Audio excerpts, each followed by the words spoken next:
I went to Oregon to forget my ex, but I almost drowned in a river, and that wasn't even the scariest part of the trip. I didn't know that the person who saved me was once the cause of my pain, but it was because of him that I learned what it means to be myself to the end, even when everyone is against me. I told myself I came to Oregon for air, but I was lying, not just to my friends back home, who nodded with half-bored approval when I said I needed a nature break, not just to my boss who let me burn my last vacation days without asking why. I lied to myself, told myself I wanted pine trees and silence, not escape, not recovery, not shame. The rented cabin stood at the end of a dirt road that looked like it hadn't seen traffic in years. That was the point. I parked, dropped my bags inside, and barely looked at the place before heading out toward the river. I'd seen it on the map, a thin blue cut through woods and pasture. My boots sank in the soft edge of mud as I left the trail and kept walking. The sound of cicadas buzzed in lazy repetition. I didn't mind. I needed noise that didn't ask anything of me. When I reached the bank, the river was wider than I expected, greenish and fast-moving. A sign leaned on a metal post, rusted around the bolts. Strong current. Swim with caution. I read it, registered it, and ignored it. I stripped down, folded my clothes as if someone might judge me if I didn't, and stepped in. The cold slapped the air out of my lungs. For 1 second, it felt like punishment. Then it felt like release. I dove forward, muscles moving without thought. Chlorine-trained limbs used to pools and lanes. This wasn't that, but I craved the burn, craved the drag of the current, something I couldn't control, until it started pulling back. At first, I thought I'd misjudged the angle. Then my leg twisted, brushed something underwater. A branch? A rock? I kicked harder. The current tilted, not one force, but dozens of fingers pushing and dragging and curling under my ribs. When I opened my mouth to gasp, I swallowed water instead. I came up once, just enough to spit and choke and see the trees spinning. Then I went under again. Everything slowed, like a trick of sound. My arms didn't move fast enough. My legs kicked out wrong. Panic arrived hard, sudden, complete. And then, contact. Something gripped my shoulder. Not water, not plant. Fingers. Strong, sure, human. Then another arm locked across my chest, pulled, and the river bent around us. We broke the surface in a rush of light and air. I coughed hard enough to feel my spine rattle. A voice cut through the noise, low and calm, like it belonged to someone who wasn't afraid. I got you. Just breathe. I didn't have breath to argue, just clung as the stranger kicked us toward the bank. Each stroke was deliberate, practiced. We moved slow but steady. I felt the ground before I saw it, gravel scraping my knees, hands slamming into stone and clay. The world tilted and righted. I spat out half the river, my vision spotted. You with me? The voice asked again. I looked up. He was crouched beside me, shirt soaked, eyes steady, broad-shouldered. Not young, not old. The kind of face that didn't ask for attention, but earned it anyway. I tried to answer, but only managed, yeah. Which wasn't true. I was still shaking. From cold, from what almost happened, from the fact that someone had grabbed me when I went under. You sure? He asked. His voice was rough in the way of people who speak more to animals than people. You're white as bone. I'm fine, I said. Too fast. He raised one brow but didn't argue. Just stepped back and gave me space. The space didn't help. I was still gasping, still angry, not at him but at myself. For diving in, for pretending I wasn't running, for needing rescue. He looked at the river, then back at me. Water's rough after the rain, he said. People think they can fight it. They can't. I swim, I snapped. I didn't. I thought. I broke off. The words tasted bitter. He just nodded. No smugness. No told you so. That somehow made it worse. I can walk, I said, pushing myself upright. My legs disagreed. I stumbled forward. He caught me around the waist. Not hard, not like a hero, just practical. City boy, he muttered. You'll fall before you make it to the tree line. Don't call me that, I snapped. He didn't smile. You read the sign and jumped in anyway. What should I call that? I glared. He didn't let go, just steered me up the slope. A horse stood tethered near the ridge. I stopped. You've got to be kidding. He didn't answer. Just lifted me, like I was nothing, and set me sideways on the saddle, then swung up behind me. I wanted to shove him off. I wanted to sink through the earth. I wanted to pretend this wasn't the worst kind of helpless. But all I did was grip the saddle horn as the horse moved forward and feel his arm around my waist. Solid, warm, unshakable. The ride didn't last long. His house came into view. Small, low, weather-worn, but I barely registered it. All I felt was the throb in my lungs, the heat of shame, the weight of something shifting under my ribs that I couldn't name yet. He helped me down. Didn't ask. Just did. Inside, he said, "You're freezing." I said I'm fine. "You keep saying that," he replied and opened the door anyway. I followed, not because I trusted him, but because I didn't trust myself to stand much longer. He handed me a towel like he'd done it 100 times before. I took it, sat on the edge of a worn couch, and tried to convince myself the shaking would stop on its own. "You'll need dry clothes," he said. "I'll be fine." He didn't reply, just disappeared down a hall. My skin burned, from cold, from embarrassment, from the way his hand had felt steady on my back while I coughed river water. I hated how much I remembered the warmth of it. I hated more that I missed it. He returned with a long-sleeved shirt and a quiet look. I took it, tugged it on. It smelled like soap and something faintly earthy. I told myself I didn't care. "You eat today?" he asked. "I had a granola bar." "Right," he muttered, then turned toward the kitchen. The clatter of pans broke the silence. I stayed put. Not because I wanted to, but because I didn't trust my legs. They still trembled, twitching like they remembered the river better than I wanted them to. The smell of frying onions crept in. My stomach turned traitor and growled. He said nothing when he brought the food, just set the plate down and pulled up a chair, like this was normal. I stared at the food. "You want me to eat? You want to pass out?" he shot back. I ate. It was good. Too good. I hated that I finished all of it. Hated that I felt steadier with every bite. Hated that he kept stealing glances when he thought I wouldn't notice. When the plate was empty, he leaned back, arms crossed. "What were you running from?" he asked. The words weren't an accusation. Just a quiet question dropped into the middle of the room, like a pebble in water. I didn't answer. "You don't come out here for fun," he said. "People say they want quiet. What they really want is not to be followed." I swallowed. "You think you know me?" "No," he said, "but I know that kind of silence." I pushed back from the table, stood. "Thanks for the rescue, and the food, but I should get back." "To what? Your empty rental cabin?" The words landed hard, not cruel, just accurate. He stood too, taller than I remembered, calm in a way that didn't feel staged. "You're not walking back tonight," he said. "Storm's rolling in. You won't see 5 feet once it starts. You don't even know my name." "You almost drowned," he said, like that settled it. I stared at him, at the man who'd pulled me out of the river and into this weird suspended quiet, at the storm gathering in the sky outside the window. I sat back down. "Alex," I said finally. He nodded once. "Logan." The silence after that felt different. Not tense, just full. I should have asked more. Where he was from. Why he lived out here. Why he seemed so sure about things most people avoided. Instead, I blurted, "Why did you help me?" He frowned. "You wanted me to let you drown?" "No," I said quickly. "But you didn't hesitate." He looked away, jaw clenched just slightly. "I've seen someone hesitate before," he said. "Didn't go well." I didn't ask for more. The sky cracked outside, lightning flashing too close. Wind shoved at the house. The lights flickered, but held. "Guess I'm not going anywhere," I muttered. Logan didn't answer, just went to the fireplace, lit a match, and coaxed a small flame into life. I watched him, the way he moved, not fast, not slow, just sure. Everything he did had weight to it. The room grew warmer, not just from the fire. He dropped onto the floor near it and sat with his back against the wall, one knee drawn up. I stayed on the couch, blanket over my shoulders, unsure what to do with my hands.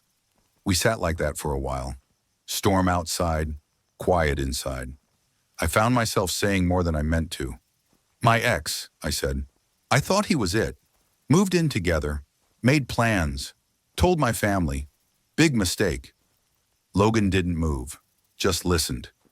They said they were happy for me, but I saw it. The way they changed, how fast they started calling less. My dad told me it was just a phase. My mom cried like I died. I swallowed. Then the guy left, said I was too intense, said I needed space, and suddenly I had all the space in the world. Too much of it. The storm cracked again, but Logan stayed still. I came here thinking I just needed to get away from the city, but maybe I just wanted to go somewhere. I didn't have to explain anything. For a moment, I expected him to say something comforting. Instead, he said, "You don't have to explain it here. Not to me." Something in my chest twisted. "You had someone?" I asked. He nodded slowly. "Long time ago," he said. "Didn't end clean." "What happened?" His mouth tightened. "He didn't want to live this life," he said. "Didn't want the dirt and the silence and the staring when folks figured things out. I stayed. He left." I didn't know what to say. "You still talk?" He shook his head. "No." He made it clear he didn't want to be found. The fire cracked. The storm rattled the windows. Somehow I felt warmer than I had in days. "I'm sorry," I said. Logan didn't look at me, but I felt something shift. "Yeah," he said. "Me too." I didn't expect to sleep that night, but I did. And for the first time in months, the silence didn't feel like it was swallowing me. It felt like rest. The storm had passed by dawn. I stepped outside into air that smelled like wet soil and something sharp. The sky was pale. The quiet had a different weight now. Not lonely, but watching. Logan stood by the fence, rolling wire through his hands. He didn't look up when I approached, but he didn't ask me to leave either. "You sleep?" he asked. "Eventually." He nodded, focused on the wire. "You planning to stay another night?" I didn't answer right away. I should have said no. I should have thanked him again and walked back to my rental and called it even. But I didn't. "I don't know," I said. "Then stay busy while you figure it out," he said, tossing me a pair of gloves. We spent the next hour in silence, fixing fence posts, shifting old wood. I didn't know what I was doing, but he didn't seem to care. He worked like someone used to doing it all alone. I helped the best I could. It was stupid how easy it felt, how my chest loosened every time he corrected me without making it a lesson, how the quiet between us started to feel like something earned. At one point, he glanced at me and said, "You're not bad at this." I was sweating through my shirt, dirt on my knees, hands aching. But I smiled. "You make a decent boss." "Don't get used to it." I laughed. So did he. And for a second I thought, maybe. Maybe this place wasn't just a break. Maybe it could be something else. That feeling didn't last. It ended the moment I saw the photograph in the hallway. A frame leaned half hidden behind an old jacket on a hook. I didn't mean to stop. I wasn't snooping. But something about the image pulled me in. Two brothers. One of them was Logan, younger but unmistakable. The other, no. My throat tightened. I stepped closer, heart already speeding. My brain scrambled to rewrite what I was seeing, but it didn't change. The second man in the photo was Mason, my ex. My ex who'd broken me open and walked away. My ex who said his family would never accept someone like me. My ex who told me his brother was old school, the type you don't come out to unless you want a lecture. That brother was Logan, the man who pulled me out of the river, the man who sat next to me last night while I poured out everything, the man who hadn't said a word. I didn't remember walking outside. My hands were shaking again, not from cold, from fury. He found me near the barn, fists clenched. "You lied to me." He blinked. "What?" "You're Mason's brother." He didn't flinch, just nodded once. "Yeah. That's all you've got?"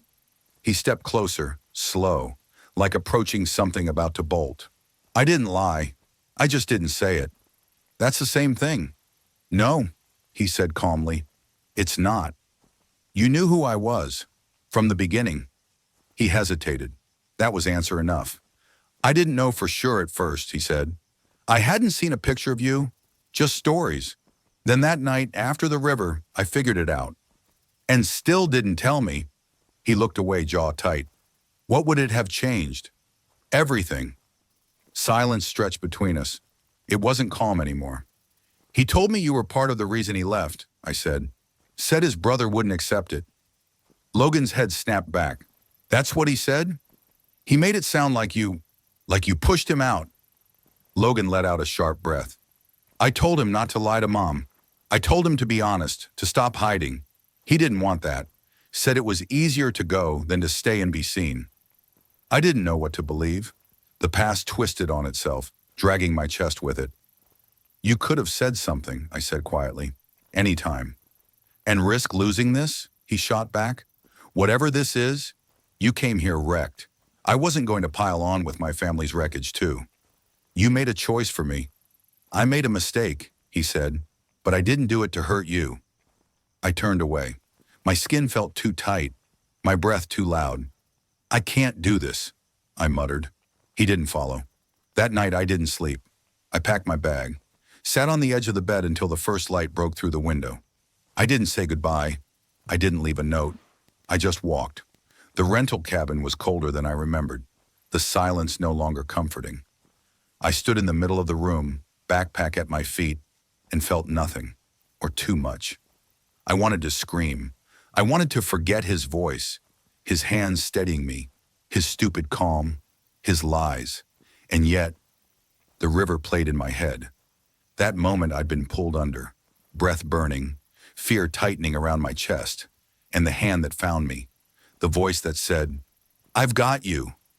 I didn't know what to do with that memory. I didn't know what to do with any of it. But I knew one thing. I had come out here to breathe, and now I couldn't. I stayed in the cabin for 2 more days. I didn't hike, didn't swim, didn't even unpack. I sat on the porch and stared at the trees like they might give me answers. They didn't. My chest ached in a way that wasn't about heartbreak anymore. It was something older, something like betrayal that hadn't found words yet. I kept replaying it all. Logan pulling me out of the river, Logan standing in the barn, Logan not saying anything when he knew exactly who I was. He hadn't lied, not exactly, but he let me speak, let me bleed out all my worst parts, knowing the whole time that he was in the story, that he had a place in the history I was trying to escape. And I hated that even with all that. I still missed him. That made me angry. At him, at myself, at the fact that no one had warned me that the quiet could be louder than grief. On the 3rd morning, I found a letter wedged under the cabin door. No name on the outside, no return address, just a single folded page, handwritten. I knew the handwriting. It wasn't Logan's. It was hers, Mason's mother. I hesitated before opening it. My hands trembled for the first time since the river. The note was short, barely a dozen lines. She wrote that she'd been wrong, that she didn't know how to love a son she didn't understand, and that silence had been easier than facing the truth. She said Mason never gave her the chance to try again. He just left. But Logan had stayed, had fought, had kept trying to build something good even when no one else knew how. She said I reminded her of that fight, that Logan never stopped caring, even when it meant letting someone walk away to protect them. She ended it with, sometimes letting go is the only way we know how to hold on. I sat there for a long time, the paper going soft in my grip. I didn't know what to make of it, didn't know how to answer something that wasn't asking for anything, but it shifted something. Loosened a knot I didn't know I was tied into. Later that day I packed again, not to run, to return. Logan was in the pasture when I got back, fixing a section of fence that had clearly collapsed in the storm. He didn't see me at first. I stood there watching him work. Same steady rhythm, same quiet presence. When he finally turned, his whole body stilled. He didn't speak, just waited. I walked forward, slow. You didn't send that letter, I said. No, but you knew she would. She asked what happened. I told her. And she just wrote me out of nowhere? She's trying, he said. Took her long enough. I nodded. Neither of us spoke. I kicked at the dirt. I wanted to hate you. I figured. But I kept hearing your voice. He looked away. In the river? He asked. Yeah, I said. But after, too. In the cabin, when I was trying to convince myself you never mattered. And did it work? I shook my head. We stood in silence again. But this time, it felt like a choice. Finally, I said, "You should have told me." "I know. You made me think I was safe." "I wanted you to be," he said, "even if it was just for a minute." I looked at him, really looked. He wasn't apologizing with words, but he was standing there, still, letting me come to him or turn away. No pressure, no performance, just presence.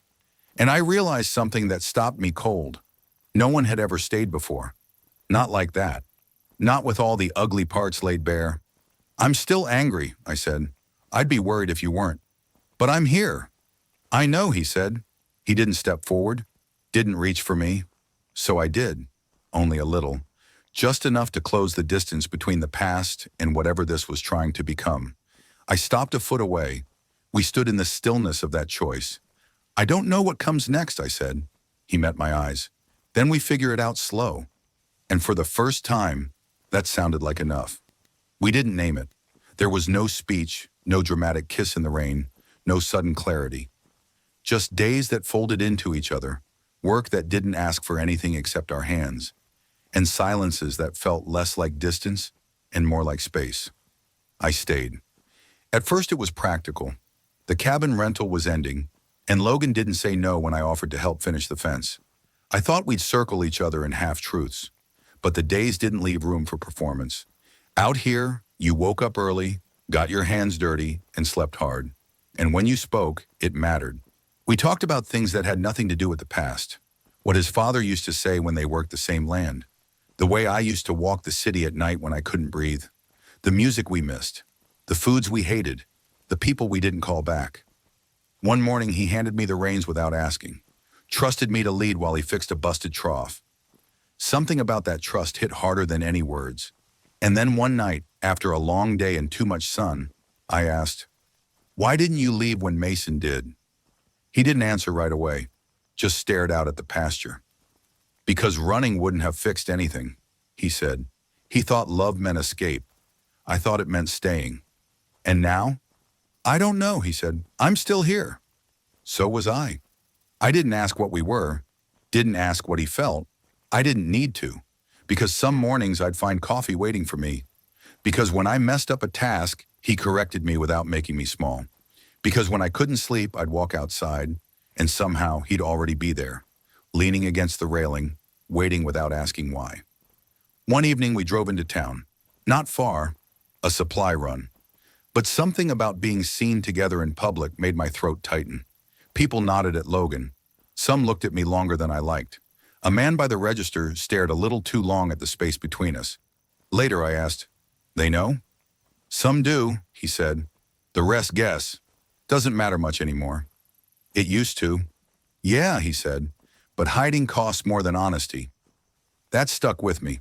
A week passed, then another. One afternoon, Logan handed me an envelope. "What's this?" I asked. "Mail came," he said. Inside was a check from my job. Unused sick days I hadn't expected payment for. I stared at the number, felt the old weight of city life press on my chest. "You thinking of going back?" he asked. I didn't answer right away. "I don't know," I said. "There's nothing there for me, but I keep thinking I'm supposed to want it anyway." He nodded. "You don't owe anyone the version of you they expect." I looked at him. "I stayed," I said. "I noticed. I don't know how long I'll stay." "Doesn't have to be forever," he said. "Just honest." That night we sat on the porch. The wind moved through the grass. Cattle shifted somewhere down the slope. The stars blinked overhead, unashamed, unhidden. I turned to him. "You still afraid to let someone in?" "Yes," he said. "But less than before." "Same." We didn't touch, didn't reach for each other like a movie ending, but our shoulders brushed, and neither of us moved away. And for the first time, that felt like enough. Not everything has to be declared out loud. Some truths grow in the quiet. I had come here trying to breathe, and somehow, without planning it, without meaning to, I had. Because someone had waited, because someone had stayed, and because this time, so did I.